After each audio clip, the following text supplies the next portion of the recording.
पैसे नाही ते निघालाय गावाला. स्वामी पोरा आप्पा भैयानं केली असेल ऑपरेशनच्या पैशाची जुळणी.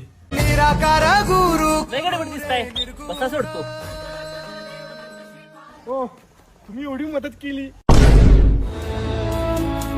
आप्पा पाकिट भरून पैसे घेऊन आलोय. आजच्याच तुमच्या ऑपरेशनचं बघूया. स्वामी आता सगळं तुमच्या हातात आहे. ब्रह्मांडाच्या दरबारी चाले तू. भैया डॉक्टरांचा फोन आलता, ऑपरेशन केलेली फाईल मागितल्या. अरे कसलं ऑपरेशन गेले सगळं पैसे तिथे कंपनीत. अरे बिना पगार त्या कंपनीचा मालक पळून गेला. आता आपण ऑपरेशन कसं करू. अरे काय सांगतोयस, आपण दोघांच आप्पासनी ऑपरेशन करायला घेऊन गेलतो की. अरे पण बाला फसवतोस, हे पाकिट भरून पैसे तूच घेऊन आलतास की. अहो हे कसं शक्य